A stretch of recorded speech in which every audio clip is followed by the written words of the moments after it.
Morning, and I thank you so much for keeping your eyes on Record TV. This is the Daybreaker. What we do is breaking down the stories for you, more especially those stories that are making the headlines in Uganda, East Africa, Africa, and the whole world at large. And guess what? Like you've heard from Isaac Olupo, so many things are still happening. And just like I've been telling you, to reinvent is our brand. So many things are coming up for you. Now, there's something before we head for another part of what we're going to be looking at today.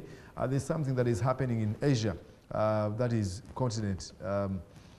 First of all, in Japan, many people are dying because of floods, and over 11 million are running away from their homes because of these floods. And at the same time, the celebrations in Thailand, over 11 children, these are soccer children with their coach, were saved, rescued from a cave that was flooded. The mission has taken over 2 weeks. Congratulations and appreciations to the Lord for such a wonderful, wonderful success that has been reached upon. And we are happy. We have something for you to watch about this story. And this is, that is Thailand. The children that were rescued from the cave. After 2 weeks, the mission has been taken day by day. And there are prayers across the world, many people complaining, and others praying, and others bringing a number of ideas. So we appreciate so much the Lord for this, because it was quite difficult. And at the same time, just like I told you, you're reading, 12 boys and coach safely removed from the cave. The cave was fully flooded, and this mission has taken 2 weeks. Wow, very glad news from Thailand. At the same time, we have a look at what is happening in Japan. Over 11 people are leaving their homes to find other places so that probably they can live there for some good time because of the floods that has almost destroyed everything. That is the news from the continent of Asia. We pray everything goes on extremely good, and we believe it will. Just like I've been telling you, we are optimists. Well, that is it. That is part of the Japan. And wow, we shall be keeping you updated about what is happening in Japan. And with me, just like I've been telling you, every Wednesday of the week, we always have a motivational speaker. I call him a communicator, and an effective one, who is Philemon Okwong, takes us through motivation and teaching us about a number of life lessons. And this time around, many of you are many of you have businesses. And what you do, you are the tenants, or you are the people that run your own business. But one of the things that you don't care about are the customers. I don't know whether you take a keen attention when you're listening, when you call mobile companies such as MTN, Airtel, what they say, customer for Mulunji, our dear customer.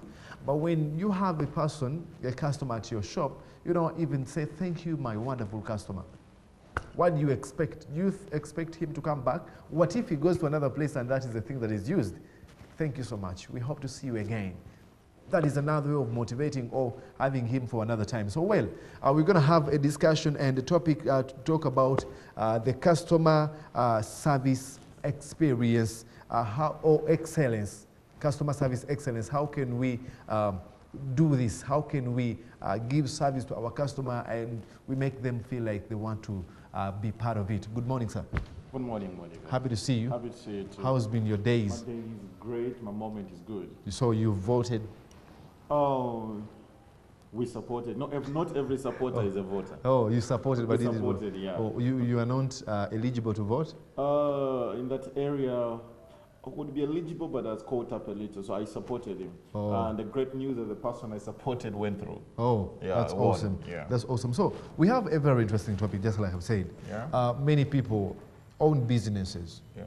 But when they come to the way they communicate or they relate with the customers, it is extremely non-cool. Sure. What are the best ways of ensuring customer service excellency? Sure. You know, often we have said, you've heard people say the customer is the boss. Yeah. And you've heard people say, my business depends on the customer. Yesterday, I posted something very great. It was something related to that. And someone told me, oh, my dear coach, one thing you need to know. Before we go to the details of that topic, you let these people know your account. Probably they would send you requests and follow you. But my account is great. You can just follow me on Okwong Filmon. That's an account. Or you can get on the page. It's Coach Okwong Filmon. Coach Okwong Filmon. That's a page that you can always follow up and like. Then on Twitter is @Okwong P. And a great one, you can get me on the website. My website is www.okwongfilmon.com. Very awesome. That's my website, yeah. So my boss is my Your customer boss is my is your boss. customer. Something very excellent that I keep telling people that it was written by a gentleman. He said, you know what? In the days today, the greatest employer of all the universe is a common man called the customer. He said through the customer is the only person who can fire the chairperson of the organization or the CEO or the manager. That's the only person who can fire the manager, not the CEO. Then also, why does he say that? He says the customer can fire the CEO because he is the finance of the business. Who brings money into the company? It's the customer. Then he says a customer can choose to spend his money anywhere. Do you think you're the only person having the shop? We have various shops. Why does a customer choose to always come to your shop? It is because of what we call the service. These days, I want us to take it. I tell people, let's go beyond customer service. Let's take it to the point of customer satisfaction. You can offer me a service, and I'm not satisfied. Yeah, true. You get the point?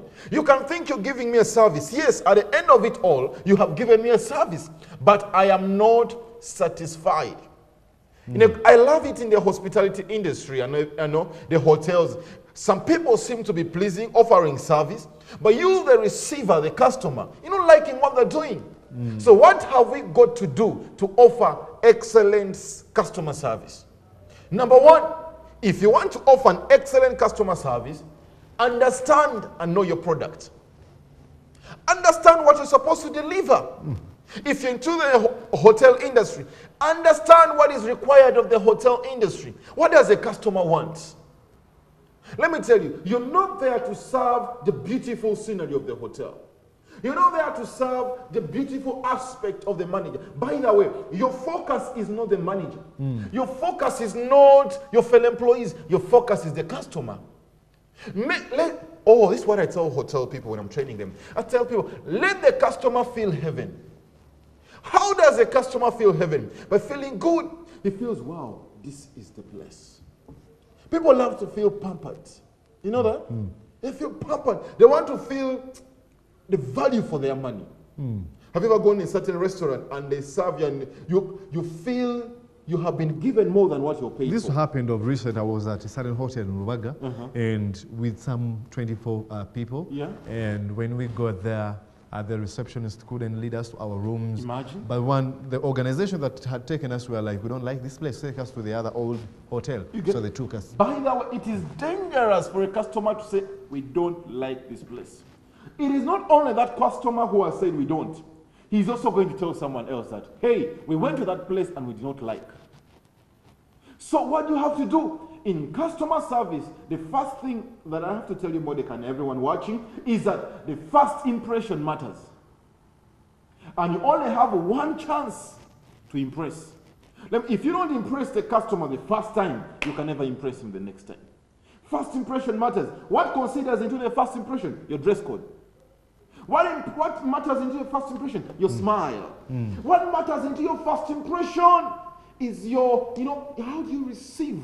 Your attitude.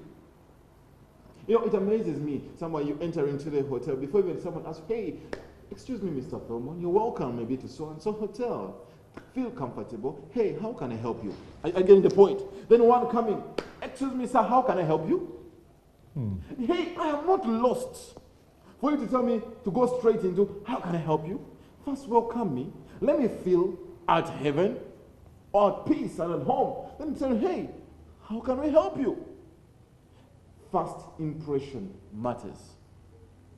And when you're giving a first impression, Give it your best. We have so many receptionists in different companies. Yeah. Why you go in there tough for the first time they've seen you? By the way, if you want to know the most difficult people in organization, they're not the managers, they're not the CEOs, they are the receptionists. Why would Something that a company forgets, that the reception is the first impression of your company. They forget about that. And have you ever seen people dropping in the application proposals and receptionists impose, sit on those proposals? They want to feel big. They want to feel they are. So the problem is they are not trained. We don't just employ receptionists. Let me tell you, train receptionists to suit your need. Oh, So yeah, you're telling us, are the receptionists trained? most of them are, sorry to say, you must be a reception and watching us and telling us. It's very awesome. She's learning, or they are learning. Something. Let me tell you, as a reception, you're the image of that organization. The first word that comes out of the organization comes out through you. The first impression that comes out through the organization comes through you. What you say matters. So like to encourage you, whatever you say is not about you. They won't say it was Lydia. They won't say it was Jen. They will say it was this company. So what you have to do, be the smile of the organization. Be the face of the organization. Be the success of the organization. And a smile doesn't cost a thing. It doesn't cost you anything to give a smile. You get a point. So you have to do your best to make out your best. Yeah, because the moment you happen to seem like you're not happy to see this one, Yeah. they will not get time to come back to the place. Yeah, Now that brings us to the second point. Now we have to look at positivity. positivity. Excellency in customer service comes along with positivity. You've got to be positive. What do I mean? Monica, you get it very well that Most times, we customers, however much we are the bosses, we are hard.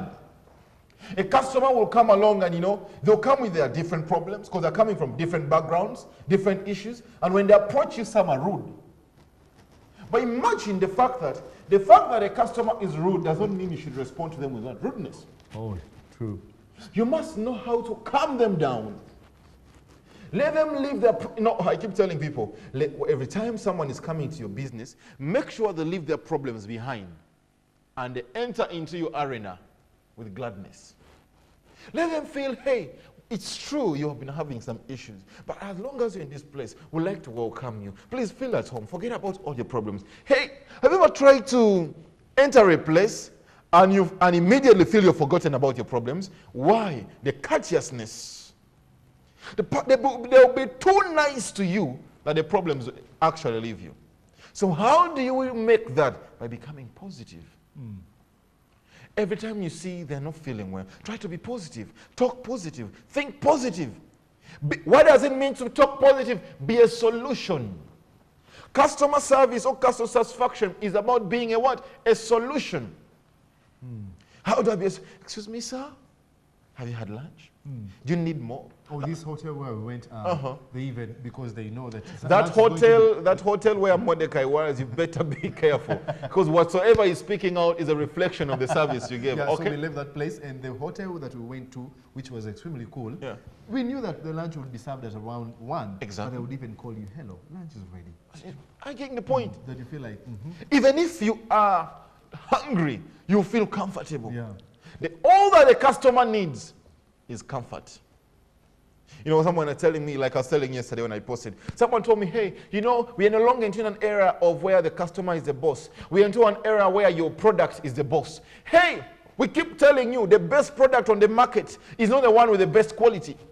The best product on the market is not the one that is well branded. The best product on the market is one that is well marketed. And who does the marketing? It is the who? The service provider. Oh, true.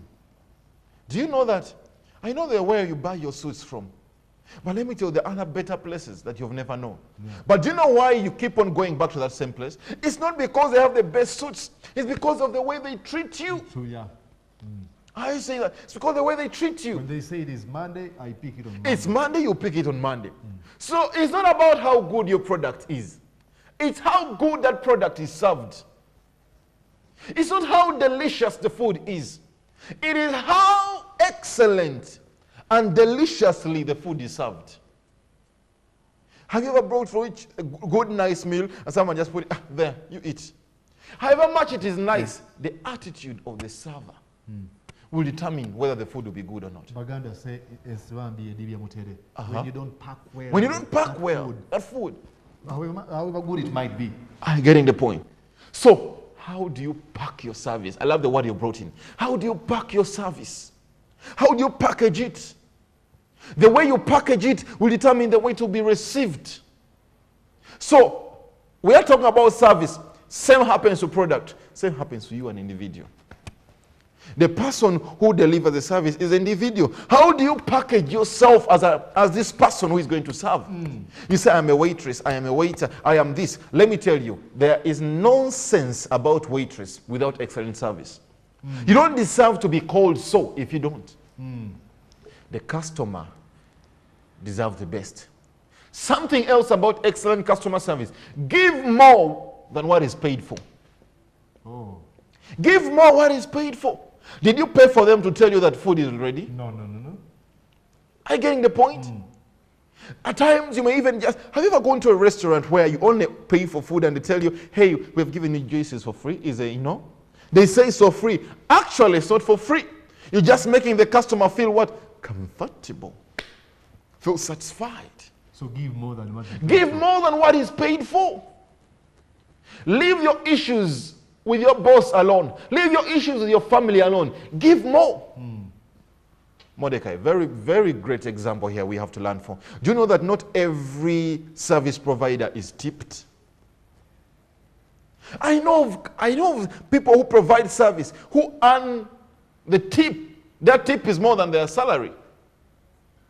In the service industry, in the hospitality, your tip can be more than your salary. Imagine you serve this person so nice. Person may give you $50 there. You do the same to another person, $100, $30. At the end of the month, you're in thousands of dollars, but your salary is little. What does it mean? People don't pay you for the job, they pay you for the service. You are on the job with your manager, but your own service with the customer, two different things. When it comes to your customer, you're delivering service. When it comes to your manager, you're on what? The job. So give the job to the manager. Come early to work, dress up the way they want, get up the trained up skills. When it comes to the customer, take it up your own business. Your service does not belong to the company. Your service belongs to you. Your excellency belongs to you. Your positivity belongs to you. Are you getting the point? Your effective networking skills, actually the right word is effective communication, belongs to you. Your company may take the due diligence to train you, but let me tell you, not everyone who goes to school enters class. Philemon, not everyone that goes to school enters class. Some remain outside. Some are trained, but they don't perform. You're reminding me of a very funny post I saw on Facebook. Someone was like, I've been to Makerere for 3 years. They thought that he has been studying. It has been Anaskari at Makerere. So not everyone that goes to school. Not everyone who goes to school enters class. Oh, so some have been around Makerere. And by the end of it all, they won't deliver what is expected out of Makerere. So you have to deliver what you get in class. And what you get in class is what you get within you. You're telling me something. Actually, you're getting my mind to think about something. This is whatsoever you do for your customer has a very, very great positive impact on your life. You as an individual. Even if you leave that company, they'll follow you. It goes with you. Because saying thank you or you're welcome, it is extremely good. It's not about the company. It's not all about the company, it's about you. It's about you. Oh, it teaches you personal traits. It's you. Do you know? Okay, Mordecai and everyone watching, let's tell you this. I've always told you on this show every Wednesday that, people don't buy your products. People don't buy your products. People don't buy your company. People buy you. That's why I told you there is a restaurant where you'll be eating, not because they're the best cook, but there is someone there. That's why people end up naming it, Nalongo's restaurant. But then let me ask you one thing. Because you're talking about these things which are extremely awesome. Why do people fail to do them? Because they don't cost a thing. One of the things, let me tell you, at times we expect things from people, but we don't train people. You know, it's just like you having someone, you say, I expect Mordecai to do ABCD. And leave it to Mordecai. When Mordecai does not do it, what did you start blaming him? Ask yourself, have you trained him to do what you want him to do? Tell him to do it. Tell Then him. after come and blame. Why should you just tell him? What if he doesn't know what to do? Train him what to do. Show him the importance, the value of doing that thing. You know, the secret is in the value. The secret is in the importance. We don't just buy a product. We buy the solution that the product gives. You don't just want Mordecai to do that. Show Mordecai the importance of what he does. Show Mordecai the solution he should provide. Recently I was telling my team of people that I work with, I told them, you know what? When I make you a head of department, don't expect me to come in so very much. I want you to use your creativity. I've shown you the way to do. Use your creativity. Think. I train them, do ABCD. Now, go. And you know what I tell my team? Hey, go and succeed, go and fail. Why do I tell them the two things? Because I'm telling them, go and exploit, go and give your best. If you are an employer and you're fixed to your employee to a routine, ABCD, you'll never get the best out of them. Allow them to go and fail. Allow them to go and succeed. You bring out the best in them. Allow them. There is a trait into the service provision that may not be taught. You can't teach me how to smile. Someone may have a better smile. And I keep telling people in business and in life, what is your killer point? Someone's killer point may be the smile. Okay, let me bring Mordecai to where he would understand very well. Some people, I keep telling people, don't love someone for something. But let me give you this example. If you're a gentleman and look at a lady, there is always something about that lady. I'm a married man. There's something about that lady that pushes you to that lady. That is that lady's strong point. Killer point. The killer point. So, wow, that lady smile. That lady smile. Oh, that lady's... No. So let me ask you in the service provision. When a customer comes, what is your killer point? When a customer says, wow, this person's smile. Oh, this person's friendliness. Oh, this person's smartness. Oh, there's a time I was flying KQ, Kenya Airways. Of course, I've used various aircrafts. But let me tell you, I love these Kenyan ladies. We have also these so-called beautiful Qatar ladies and the Ethiopian. But there's something that pushed me about these, these Kenyan ladies. And they were so courteous, so friendly in the craft. They'll even try to say, hey, can we serve you this? Even when you don't need the service, they'll give you an extraordinary smile. Then they'll come and start telling you about Kenya. Hey, have you ever visited Kenya? Kenya is so nice. Have you ever visited this? Going an extra mile to give you more than what you're paid for. What is the last point in customer service excellency? What's the last point in customer care excellency? It is this. Leave a landmark. Leave a landmark. Throw more light on that one. How do I say you leave a landmark? Serve that person so that he can come back. Oh, that is a landmark. It's a landmark. Leave a name. Leave a stamp. Leave a compelling force into that person. That, you know, when every time he thinks about a hotel. If he thinks about a hotel, he thinks about you. When he thinks about food, he thinks about this. When he thinks about service, leave a landmark. Let me tell you, the customer has the money. You have the service, and it takes you to push the money out of them. Well, that is Philemon Okwong. You'll remind them of the pages. You can follow me on Coach Okwong Philemon, or you can follow me on Twitter handle at OkwongP.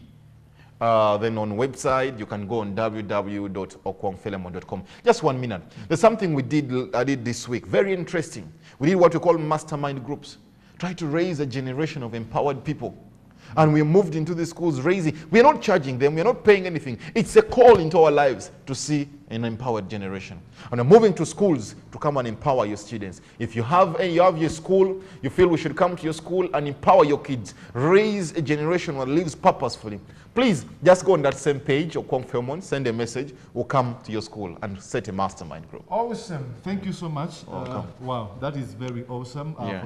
for today. It is extremely okay. I think the receptionists who are watching and those ones, shop attendants to mention by the few, and you. Everyone in service. You can understand. Yeah. I appreciate you so much for keeping your eyes on Record TV. This is a Daybreaker, runs every Monday to Friday, 7 a.m. to 9 a.m. But before 9 a.m., that is 8:30, we always have David Karyango, who is letting us know about what is happening across the world in the world of sports. And guess what? The greatest footballer in the history of football, Cristiano Ronaldo, has joined Juventus. Wow, how exciting is that one? At 33 years, has been bought over 100 millions. Wow, awesome. So I will not go into details. It is David Kalia who will come with more insights on that one. But I appreciate you so much for keeping your eyes on Record TV. We stop here. The Daybreaker will continue tomorrow. Just keep your eyes with us. My name is Mordecai Mulisa Martin Jr.